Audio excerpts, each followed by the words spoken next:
ಎರಡೂ ಪಕ್ಷದ ಕಡೆಯಿಂದ ವಕ್ತಾರರು ಹಾಗೆ ಜಿಲ್ಲಾ ಮಟ್ಟದ ನಾಯಕರು ನಮ್ಮ ಜೊತೆಯಲ್ಲಿದ್ದಾರೆ, ಜನರು ಕೂಡ ಇದ್ದಾರೆ. ಹೇಗಿದೆ ಹಾಗಾದ್ರೆ ಈ ಬಾರಿ ಗದ್ದಿಗೌಡರ್ ವರ್ಸಸ್ ಸಂಯುಕ್ತ ಪಾಟೀಲ್, ಹಳೆ ಹುಲಿ ವರ್ಸಸ್ ಹೊಸ ಸಿಂಹದ ಮರಿ ಅನ್ನೋ ರೀತಿಯಲ್ಲಿ ಚಿತ್ರಣ ಇದೆ. ನಿಜಕ್ಕೂ ಕೂಡ ಅಷ್ಟು ಸ್ಟ್ರಾಂಗ್ ಆಗಿದೆಯಾ ಈ ಬಾರಿಯ ಚುನಾವಣೆ? ಕೇವಲ ಕ್ಯಾಂಡಿಡೇಟ್ಗಳ ನಡುವಿನ ಚುನಾವಣೆನಾ ಅಥವಾ ವಿಷಯ ಆಧಾರಿತ ಚುನಾವಣೆ ಆಗುತ್ತಾ? ಇದು ವಿಷಯಾಧಾರಿತ ಆಗೋದಾದ್ರೆ ಯಾವೆಲ್ಲ ವಿಚಾರಗಳು ಪ್ರಮುಖವಾಗಿ ಸದ್ದು ಮಾಡ್ತಾ ಇದೆ ಎಲ್ಲವನ್ನ ಕೂಡ ಚರ್ಚೆ ಮಾಡ್ತಾ ಹೋಗೋಣ. ಮೊದಲದಾಗಿ ಅತಿಥಿಗಳನ್ನ ಕಾರ್ಯಕ್ರಮಕ್ಕೆ ಬರ್ಮಾಡ್ಕೊಳ್ಳೋಣ. ನಮಸ್ಕಾರ, ಬಿಜೆಪಿ ಪಕ್ಷದವರು, ನಿಮ್ಮ ಹೆಸರುಗಳು ಹೇಳ್ಬೇಡಿ ಸರ್. ಸತ್ಯನಾರಾಯಣ ಹೇಮಾದ್ರಿ, ಜಿಲ್ಲಾ ವಕ್ತಾರ. ಶಾಂತಗೌಡ ಪಾಟೀಲ, ಜಿಲ್ಲಾ ಅಧ್ಯಕ್ಷ. ಬಸವರಾಜ್ ಅಂಕಂಚಿ, ಬೆಳಗಾವಿ ವಿಭಾಗ ಸಹ ಪ್ರಭಾರಿ, ಭಾರತೀಯ ಜನತಾ ಪಾರ್ಟಿ. ಸಂತೋಷ್ ಬಗ್ಲಿ ದೇಸಾಯಿ, ಕಾಂಗ್ರೆಸ್ ರಾಜ್ಯ ಉಪಾಧ್ಯಕ್ಷ. ನಾಗರಾಜ್ ಹದ್ಲಿ, ಜಿಲ್ಲಾ ಕಾಂಗ್ರೆಸ್ ಪ್ರಚಾರ ಸಮಿತಿ ಅಧ್ಯಕ್ಷರು. ಚಂದ್ರಶೇಖರ್ ರಾಠೋಡ್, ಜಿಲ್ಲಾ ಕಾಂಗ್ರೆಸ್ ಮಾಧ್ಯಮ ವಕ್ತಾರ. ರೈಟ್, ಅಲ್ಲಿಗೆ ನಾಲ್ಕು ಅವಧಿಗೆ ಆಯ್ಕೆಯಾಗಿದ್ದಾರೆ ಗದ್ದಿಗೌಡರ್ ಅವರು. ಬದಲಾವಣೆ ಆಗಬೇಕು, ರಿಟೈರ್ಮೆಂಟ್ ಏಜ್ ಬಂದಿದ್ದಾರೆ ಅಂತ ಹೇಳಿ ನೇರವಾಗಿ ಹೇಳ್ತಿದ್ದಾರೆ ಕಾಂಗ್ರೆಸ್ನ ಕ್ಯಾಂಡಿಡೇಟ್ ಸಂಯುಕ್ತ ಪಾಟೀಲ್. ಏನು ಹುಳಿ ರಿಟೈರ್ ಆಗೋ ಏಜ್ ಬಂದ್ಬಿಟ್ರೆ ಏನು ಕತೆ? ಅವರು ಇವತ್ತಿಗೂ ಯಂಗ್ ಆ್ಯಂಡ್ ಎನರ್ಜೆಟಿಕ್ ಪಾರ್ಲಿಮೆಂಟ್ ಸದಸ್ಯರುಗಳಲ್ಲಿ ಒಬ್ಬ ಯಂಗ್ ಆ್ಯಂಡ್ ಎನರ್ಜೆಟಿಕ್ ಅನ್ನುವಂಥ ಸ್ಥಿತಿಯಲ್ಲೇ ಇವತ್ತು ಗದ್ದಿಗೌಡರಿದ್ದಾರೆ. ಅವರ ಆರೋಗ್ಯ ಸ್ಥಿತಿ ತುಂಬ ಆರೋಗ್ಯವಾಗಿದ್ದಾರೆ, ಅದರಲ್ಲಿ ಯಾವುದೂ ಸಂಶಯ ಬೇಡ. ಗರ್ಜಿಸಿದ್ರ ಅಥವಾ ಕೇವಲ ಸದಸ್ಯನಾಗಿದ್ದೀನಿ ಅನ್ನೋದಕ್ಕೆ ಮಾತ್ರ ಇದ್ರ ಕಳೆದ 5 ವರ್ಷ ಅಂತ? ಅವರೊಬ್ಬರು ಉತ್ತಮ ಸಂಸದ ಅನ್ನೋದಕ್ಕೆ ಅವ್ರಿಗೆ 2 ಬಾರಿ ಸಂಸದ ರತ್ನ ಹಾಗೂ 1 ಬಾರಿ ಮಹಾಸಂಸದ ರತ್ನ ಪ್ರಶಸ್ತಿ ಸಿಕ್ಕಿರೋದೇ ಸಾಕ್ಷಿ. ಇದಕ್ಕಿಂತ ಇನ್ನೂ ಉತ್ತಮ ಉದಾಹರಣೆ ಬಹುಶಃ ನಾನು ಕೊಡ್ಲಿಕ್ಕೆ ಸಾಧ್ಯ ಇಲ್ಲ. ಮತ್ತೆ ಯಾಕೆ ಹೇಳ್ತೀರಿ ಕಾಂಗ್ರೆಸ್ ಪಕ್ಷದವರು ರಿಟೈರ್ಮೆಂಟ್ ಏಜ್ ಬಂದ್ಬಿಟ್ಟಿದೆ, ಹೊಸ ಮುಖ ಬೇಕು, ಬದಲಾವಣೆ ಬೇಕು, ಯಾಕೆ ಹೇಳ್ತೀರಿ? ಸಂಸದ ರತ್ನ ಅಂತಲ್ಲ ನಿಮ್ಮ ಕ್ಷೇತ್ರದ ಸಂಸದರು. ಅವರು 5 ವರ್ಷದಲ್ಲಿ ಎಷ್ಟು ಪ್ರಶ್ನೆಗಳನ್ನ ಸಂಸತ್ನಲ್ಲಿ ಕೇಳಿದ್ದಾರೆ ಅನ್ನೋದನ್ನು ಬಹಿರಂಗಪಡಿಸಲಿ. ಜೊತೆಗೆ ಅವರು ಅಟೆಂಡೆನ್ಸ್ ಎಷ್ಟಿದೆ ಈ ರಾಜ್ಯದಲ್ಲಿ 28 ಏನು ಮಾಡೇ ಇಲ್ವಾ? ಏನು ಮಾತಾಡಿಲ್ವಾ? ಅಲ್ಲ, ಅವ್ರು ಏನು ಮಾತಾಡೇ ಇಲ್ಲ ಮತ್ತು ಏನು ಮಾಡೇ ಇಲ್ಲ ಅನ್ನೋದು ಈ ಜನರಿಗೆ ಗೊತ್ತಿದೆ. ಜನರಿಗೆ ಕೇಳಿ ನಮ್ಕಿನ ಹೆಚ್ಚು ಜನರು ಹೇಳ್ತಾ ಇದ್ದಾರೆ.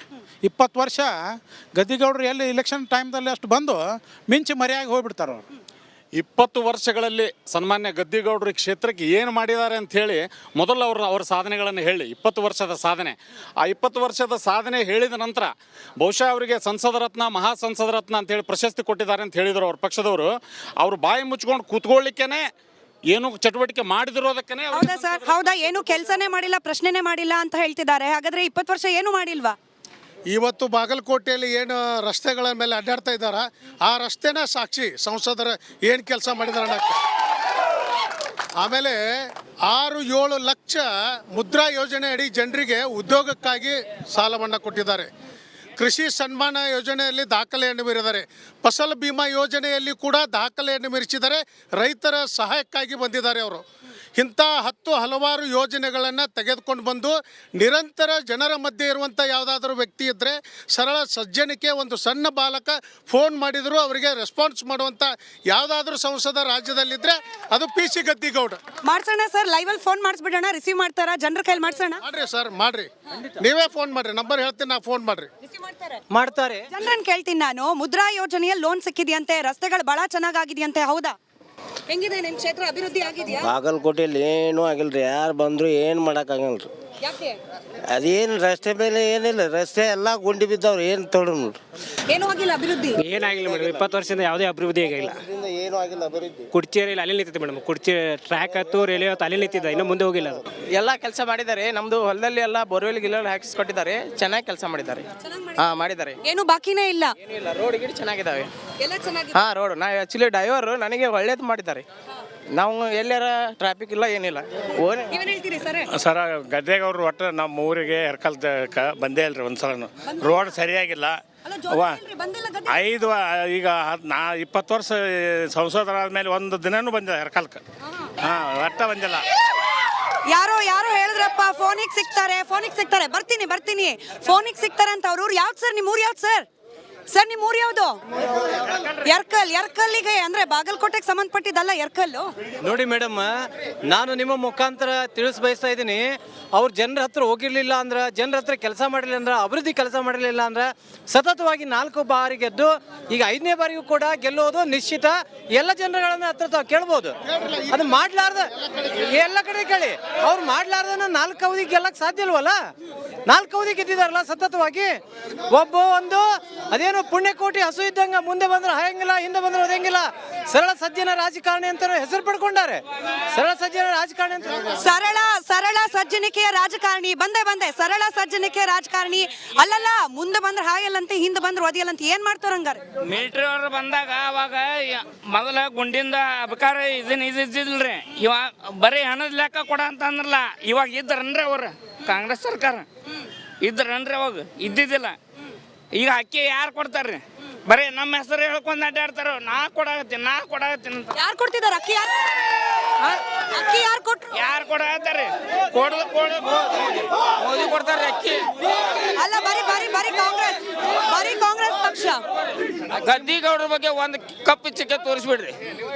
ಏನು ಒಳ್ಳೇದೇನ್ ಮಾಡಿದಾರೆ ಹೇಳ್ರಿ? ಒಳ್ಳೇದೇನ್ ಮಾಡಿದಾರೆ? ಒಳ್ಳೇದೆಲ್ಲ ರೋಡ್ ಮಾಡಿದಾರೆ. ಮತ್ತೆ ಏನ್ ಮಾಡ್ಬೇಕ್ರಿ ಮೇಡಮ್ ಅವ್ರು? ರೈಲ್ವೆ ಸ್ಟೇಷನ್ ಕುರ್ಚಿ ರೈಲ್ವೆ ಯೋಜನೆಗಳನ್ನು ಮಾಡಿದ್ದಾರೆ. ರೈಲ್ ಬಂತ? ಬರ್ತಾ ಇದೆ. ಎಷ್ಟು ವರ್ಷ ಬೇಕು? ವರ್ಷ ಅಲ್ರಿ, ಯಾಕಂದ್ರೆ ಹಳಿ ಆಗ್ಬೇಕು ಕೆಲವೊಂದು ವರ್ಷ. ಈ ಸಲ ಗ್ಯಾರಂಟಿ ಲೋಕಾರ್ಪಣೆ 20 ವರ್ಷ ಸಿದ್ದು ಕೇಳಿ. 20 ವರ್ಷದಿಂದ ಇದ್ದಾರೆ, ನೀವು ಕೇಳಿ. ರೈಲ್ ಬಂತ ಕೇಳಿ. ಸರ್, 20 ವರ್ಷದಿಂದ ಇವತ್ತಿನ ದಿವಸ ಗದ್ದಿಗೌಡರು ಏನು ಸಂಸದರಾಗಿದ್ದಾಗ ರೈಲು ಇಲ್ಲಿವರೆಗೆ ಬಂದಿದೆನಾ? ಕುಡ್ಚಿ ರೈಲು ಯೋಜನೆ ಬಾಗಲಕೋಟೆಯಲ್ಲಿ ಆಮೆಗತಿಯಿಂದ ಸಾಗ್ತಾ ಇದೆ. ಸನ್ಮಾನ್ಯ ಸಂಸದರು 20 ವರ್ಷ ಆಯಿತು ಆಯ್ಕೆಯಾಗಿ. ಆ ಕುಡ್ಚಿ ರೈಲ್ವೆ ಯೋಜನೆ ಬಗ್ಗೆ ಇವತ್ತಿನವರೆಗೂ ಕೂಡ ಒಂದು ನಯಾ ಪೈಸೆಯನ್ನು ಅನುದಾನ ತಂದು ಆ ಯೋಜನೆಯನ್ನು ಕಂಪ್ಲೀಟ್ ಮಾಡುವಂಥ ಕೆಲಸವನ್ನು ಮಾಡಲಿಲ್ಲ ಸನ್ಮಾನ್ಯ ಗದ್ದಿಗೌಡರು. ಆಮೇಲೆ ಆಗಲೇ ಮೇಡಮ್ ಅವ್ರು ಕೇಳಿದಾಗ ಅವ್ರು ಹೇಳಿದರು, ಮುದ್ರಾ ಲೋನಲ್ಲಿ ನಾವು ಲೋನ್ ಕೊಟ್ಟಿದ್ದೇವೆ, ಉದ್ಯೋಗ ಸೃಷ್ಟಿ ಮಾಡಿದ್ದೇವೆ. ಕಳೆದ 45 ವರ್ಷಗಳಲ್ಲಿ ಅತ್ಯಂತ ಅಧಿಕ ಇದರಲ್ಲಿ ಇವತ್ತು ನಿರುದ್ಯೋಗ ಸಮಸ್ಯೆ ದೇಶವನ್ನು ಕಾಡ್ತಾ ಇದೆ. ಪ್ರತಿ ವರ್ಷ 2 ಕೋಟಿ ಉದ್ಯೋಗಗಳನ್ನು ಕೊಡ್ತೀವಿ ಅಂತ ಸನ್ಮಾನ್ಯ ನರೇಂದ್ರ ಮೋದಿಯವರು ಇವತ್ತು ಹೇಳಿಕೆಯನ್ನು ಕೊಟ್ಟಿದ್ದರು 2004ರಲ್ಲಿ. ಇವತ್ತಿನವರೆಗೂ 2024ರವರೆಗೆ 10 ಕೋಟಿ ಉದ್ಯೋಗಗಳನ್ನು ಕೊಡಬೇಕಾಗಿತ್ತು. ಇಲ್ಲಿವರೆಗೂ 10 ಕೋಟಿ ಅಲ್ಲ, 5 ಲಕ್ಷ ಉದ್ಯೋಗವನ್ನು ಕೊಡುವಂಥ ಕೆಲಸವನ್ನು ಸನ್ಮಾನ್ಯ ನರೇಂದ್ರ ಮೋದಿ ನೇತೃತ್ವದ ಸರ್ಕಾರ ಮಾಡಿಲ್ಲ. ರೈತರ ಆದಾಯವನ್ನು ದ್ವಿಗುಣ ಮಾಡ್ತೀವಿ ಅಂತ ಹೇಳಿ 2022ರ ಒಳಗೆ ನಾವು ದ್ವಿಗುಣ ಮಾಡ್ತೀವಿ ರೈತರ ಆದಾಯ ಅಂತ ಹೇಳಿದರು. ಇವತ್ತು ದೆಹಲಿಯಲ್ಲಿ ದೇಶದ ರೈತರು ಇವತ್ತು ನಿರಂತರವಾಗಿ ಹೋರಾಟವನ್ನು ಮಾಡ್ತಾ ಇದ್ದಾರೆ. ಆ ರೈತರನ್ನ ದೆಹಲಿ ಪ್ರವೇಶನ ಮಾಡದೇ ಇರೋ ರೀತಿಯಲ್ಲಿ ಮೊಳೆಗಳನ್ನು ಹಾಕಿ ರೈತರನ್ನು ತಡಿತಕ್ಕಂಥ ಕೆಲಸ ಯಾರಾದರೂ ಮಾಡಿದ್ರೆ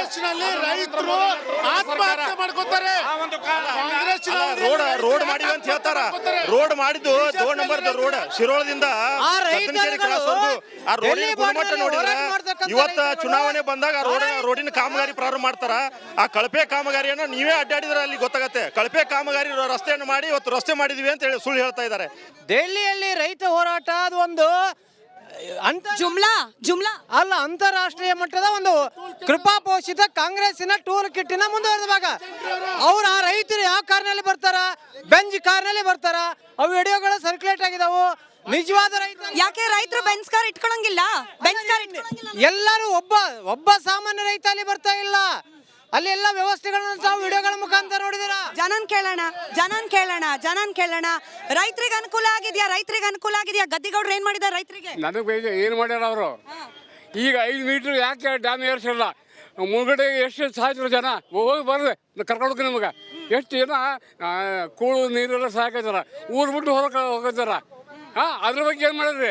ನೌಕರಿ ಬಗ್ಗೆ ಮಾಡಿದ್ರಿ. ಮೋದಿ ವಿಶ್ವನಾಯಕ ಅಂತ ನಿಮ್ಗೆ ಬೇಕಾಗಿದ್ದು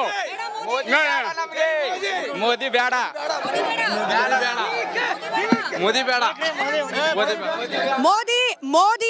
ಮೋದಿಯಿಂದ ನಮ್ಗೇನಾಗ್ತಿಲ್ಲ. ಮಾಡ್ಬೇಕಾಗಿರೋದು ಸಂಸದರು ಅವ್ರೇನ್ ಮಾಡಿದ್ದಾರೆ ಅಂತ.